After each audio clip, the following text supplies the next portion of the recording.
Alright, what's going on everybody? Cryptix here, and we have so much to talk about, honestly, so we're just going to jump right into this one. There's so many different varying viewpoints, so many valid perspectives on this 360-degree angle. What we're going to be talking about today is President Trump trying to either nullify, which means completely get rid of, or do a 180-degree flip, meaning completely changing the entire law of Section 230, which is legislation that's been passed at the federal level in the United States, and it essentially gets rid of the liability on the actual companies, Facebook, Instagram, Twitter, on what the people on those platforms are posting. As a matter of fact, let me just read a couple of paragraphs, small paragraphs off of the Forbes article that I looked at, and it basically kind of gives you a great understanding of what Section 230 is. So they set the legal framework for the internet that we know today that relies heavily on user content rather than content that companies create. Without Section 230, companies would not be willing to take so many risks. Now, on top of this, the next paragraph also follows up with a pretty interesting take on this whole thing. So, most fundamentally, Section 230 provides immunity to social media companies like Facebook and Twitter against being sued over the content on their site. This allows them to operate and flourish without needing to moderate that content. Of course, for publicity and for shareholder interest, YouTube, Twitter, Facebook, and even Google for that matter, have tried their best to kind of get rid of the violence that's been posted, just the eerie things that have been posted, and maybe even some very, very extremist opinions and a bunch of other things that can be harmful to their platforms and the people that are viewing this content. But with that being said, ladies and gentlemen, there's a lot of history that goes behind the censoring of social media. And once again, I'm going to lay it out all on the table, okay? So if you do enjoy this type of content, I just want to say, don't forget to drop a like. It lets me know that you enjoy it as well. And if you're new to the channel, my videos somehow landed in your recommended feed. I don't know how. I pulled a Hail Mary with my SEO skills. So hit that sub button and that bell. Let's jump into this. So how did this all originate? Well, President Trump was basically on Twitter ranting about the fact that mail-in voting is going to cause fraud in the upcoming election. And whether you believe him or you don't believe him, Twitter basically fact-checked him and said there's never been fraud or proven fraud in mail-in voting. And, they basically flagged those tweets on President Trump. So Trump got pissed off and he wants to now completely revamp Section 230 and, completely get rid of this quote-unquote political bias on all social media. Now, what I will say is there has been censoring on social media, whether you agree with Trump or you completely don't agree with him, okay? There has been proven censoring on YouTube especially. I mean, we can look at the Nerdist, who completely actually got rid of his video. I don't know why that is. There's a whole conspiracy behind that, but Nerdist, essentially, he was able to kind of decode what YouTube was considering demonetized words, or, words that were completely going to not let any ads show up on any of your videos. Basically, if you used certain words and keywords in your tags, or even your titles and descriptions, you were at risk as a content creator to not get paid on that video. And even if you spent 100 hours on that vid, if you put one keyword in there that disagreed with YouTube, you weren't making any money off of it. And that's still something that YouTube content creators struggle to this day. All right, so YouTube for sure has had censoring. And if you look deep into it, you can see, even from both political spectrums, that certain people are, have been suppressed, whether that's they're reduced in like rates, they're reduced in, viewing on YouTube. There's a lot of different perspectives to see, but YouTube and social media has definitely censored certain people and even completely demonetized them off of YouTube at certain times. Just for an example, you can agree with him or completely disagree with his takes, but a prime example is Steven Crowder, who has actually been completely demonetized off of YouTube entirely due to an outing that he had with a journalist at Vox. All right, so, he obviously skimmed and even, I would say, treaded the waters of going against YouTube terms of service with his controversial takes, but he got completely demonetized off the platform, and he's known for being this right-wing person. But like I said, there's also been proven fact that, a lot of left-wing people have also been suppressed for some very, very extremist viewpoints. You can do your own research on that. So with that being said, ladies and gentlemen, what's the whole goal here? Well, I think if Section 230 does get, completely changed, and I'm not saying nullified because we will get into the outcome if it's completely gone, right?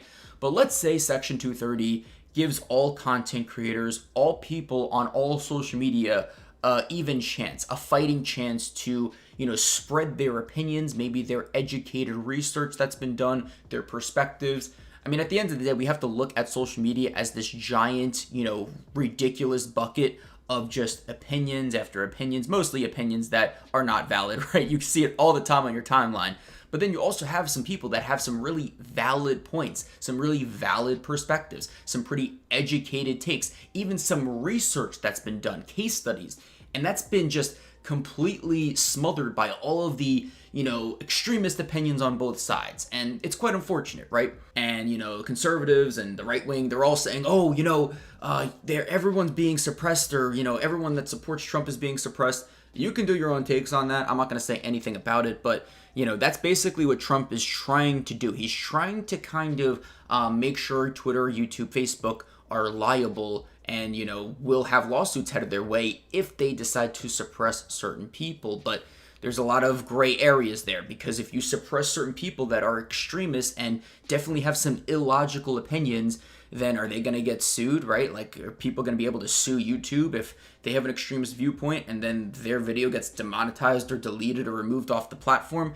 There's a lot of gray area there, and hopefully we can see some more clarity with that. But from, there's basically two branches that I'm looking at this entire thing.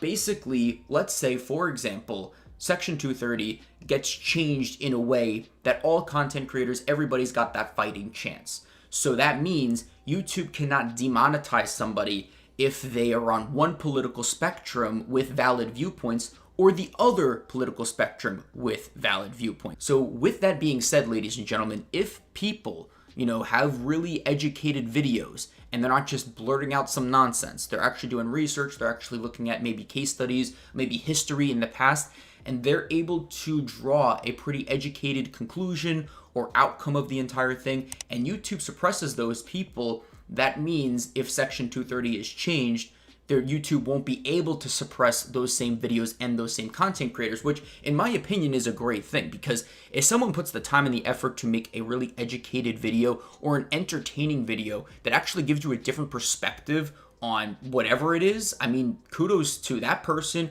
and good for you, because you now have educated yourself with a logical video that entertained you at the same time.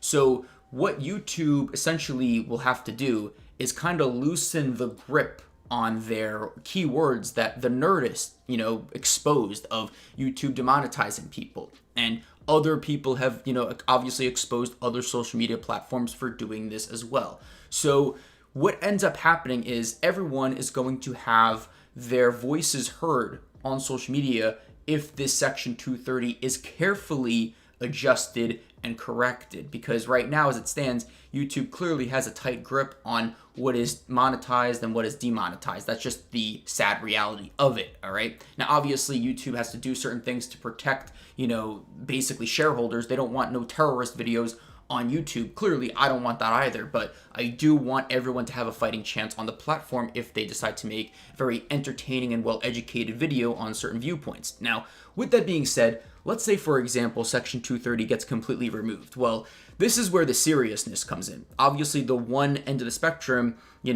I said before, if Section 230 is fixed, it can be a good thing and a good result for social media, but I don't think that's going to happen. It's going to take years for this to actually be corrected, and it's just so technical, it's probably never going to actually land, considering we have so many other things to worry about in the world right now. So with that being said, let's just say, for example, Section 230 is completely removed off of, all social media. It's just gone off of the US federal legislation. Well, if it's gone and it's not a law anymore, this means that literally any and every single person that feels, that with no proof, just feels like their voice has been suppressed on their platforms, they can go out and sue YouTube, because this Section 230 protects YouTube and Facebook and Instagram from basically being sued for any actions that they take, and basically for anybody that's posting heinous or ridiculous content on the platform. So if you get rid of that protection, Anybody and everybody can sue left and right on YouTube, on Twitter, on Facebook, saying, hey, you suppressed my tweet after Section 230 was erased.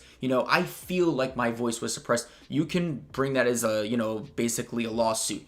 Now, do I think a lot of these lawsuits, if this were to happen, would be valid and would be won by the individual? No. YouTube and Google would find a way to make sure that they're still somehow winning or protected in certain situations. Just think about the terms of service you sign off whenever you make a new Twitter, Facebook, Instagram, YouTube account. I mean, it's just as simple as that.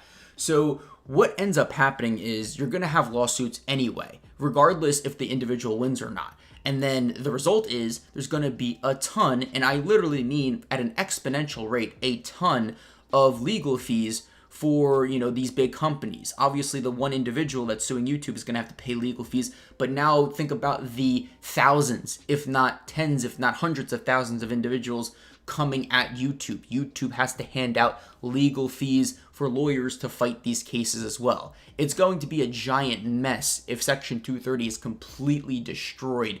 And unfortunately, that would be the sad reality of it. But at the end of the day, both sides, both Republican and Democrat right now at this time, they're both opposing this Section 230 to be completely destroyed. But once again, they're at a tug of war trying to adjust Section 230 to fit either political side, which is just not the right way to look at it. At the end of the day, I do believe YouTube has to loosen their grip on demonetizing certain people with an invalid, reason. And it really does hurt the platform and, basically social media in general once you start demonetizing or suppressing pretty educated viewpoints. I'm obviously not talking about the extremist perspectives on whatever it is that you're, looking up or looking into.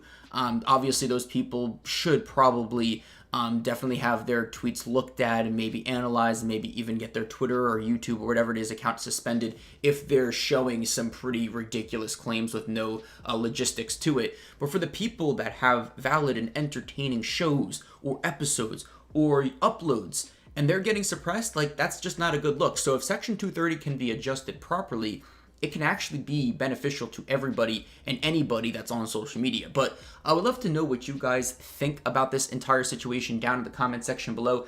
We have one of two things happening. We either have Section 230 being adjusted or Section 230 being completely, nullified, or it just stays the same. So there's actually three outcomes. But at the end of the day, I want to know what you guys have to say. And, like I said before, I'm not trying to, lean on one side or the other. At the end of the day, we all just want to have some entertaining content to watch. And if the entertaining content gives you a different viewpoint, a different outlook on a certain situation or a certain topic, whether that's political or not political, I think it's great for you and great for the platform that person made that video, right? It's a pretty sticky situation, but it could definitely have some serious implications if Section 230 does get removed or does a complete 180 adjustment. I think there should be some tweaks, but not a complete 180, but that's just my opinion. So I hope you all did enjoy this video. Don't forget to drop a like. If you are new to the channel, hit that sub button and that bell next to the subscribe button next to my name. I'm Cryptix.